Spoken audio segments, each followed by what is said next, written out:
Sir हम अपने study stress को कैसे ओवरकम करेंगे जो जस्ट बिफोर एग्जाम्स हो? अच्छा देखिए, आज के दौर में ना ये बहुत ज़्यादा एक कॉमन इशू है कि जो स्टूडेंट्स होते हैं ना, ज़्यादातर स्टूडेंट्स को ना स्ट्रेस होती है, और स्ट्रेस की जो रीज़न फाइंड करेंगे वो स्टडी है। अब स्ट्रेस को कैसे आप मैनेज कर सकते हैं या कैसे इसको काम कर सकते हैं? देखिए, एक तो ये चीज़ है ना, बच्चों के अंदर ना क्लैरिटी नहीं होती कि जब भी आपको ये पता ना हो ना कि मैंने करना क्या है और मैंने किधर जाना है और क्या करना है, तो वो आपको समझ नहीं आती। आप फिर ओवर थिंकिंग का शिकार हो जाते हैं।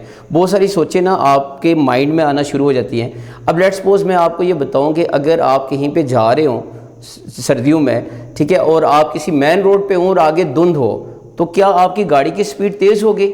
नहीं, गाड़ी की स्पीड क्या हो जाएगी? स्लो हो जाएगी। उसकी रीज़न क्या है? क्योंकि आगे वो धुंध है, उस धुंध की वजह से आपको नज़र नहीं आ रहा। तो आप क्या करते हैं जी, उस चीज़ को स्ट्रेस ले लेते हैं क्योंकि आपका फ्लो नहीं होता। इसी तरह जब स्टडी के अंदर आपको क्लैरिटी नहीं होती ना कि मैंने पढ़ना क्या है और मैंने करना क्या है, जब इस तरह की चीज़ें होंगी तो आपके माइंड में बहुत सारी सोचें आना शुरू हो जाती हैं, जिसकी वजह से स्ट्रेस होती है। सो पहला स्टेप तो याद रखें कि अपने माइंड में ना क्लैरिटी लेके आएँ कि मैंने करना क्या है। दूसरा ये है कि आप अपना इंटरेस्ट देखें।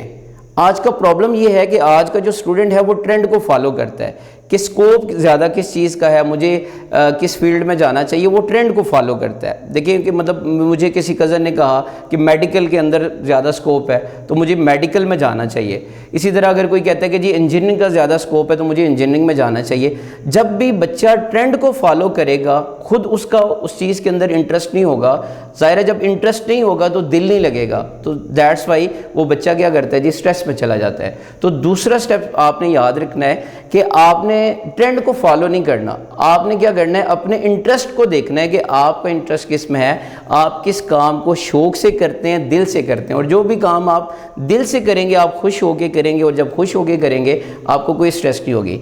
और तीसरी ये बात है कि make a proper time table for study.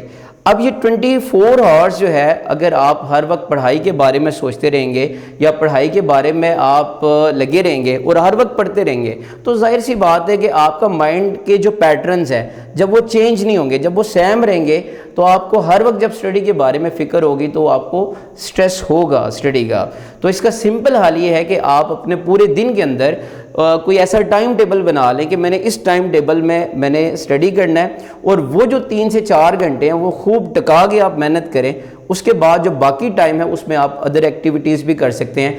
आप देखिए गेम्स में भी हिस्सा ले सकते हैं, ठीक है, फिजिकली कोई गेम कर सकते हैं। आज का प्रॉब्लम ये है कि पेरेंट्स ने इतना बर्डन डाल दिया है बच्चों के ऊपर कि वो हर वक्त स्टडी के बारे में सोचते रहते हैं, कोई फिजिकल एक्टिविटी नहीं है। जब आपका जो देखिए ना, बॉडी अगर आपका स्ट्रांग नहीं होगा तो आपका माइंड भी स्ट्रांग नहीं होगा, ठीक है, दैट्स वाई आपका माइंड भी बीमार हो जाता है। सो आप एक प्रॉपर टाइम टेबल बनाएं, उसके बाद जो है आप अदर एक्टिविटीज़ को भी लें।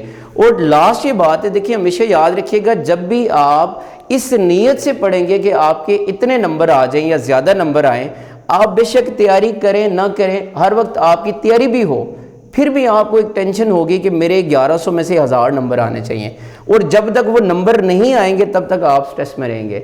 सो जब भी आप पढ़ाई करें, नंबर्स के लिए ना पढ़ें, बल्कि इस नीयत से पढ़ें कि मैंने इसमें से कुछ सीखना है, कुछ लर्न करना है। अब वो जो लर्न करेंगे वही आपको लाइफ में आगे काम आएगा।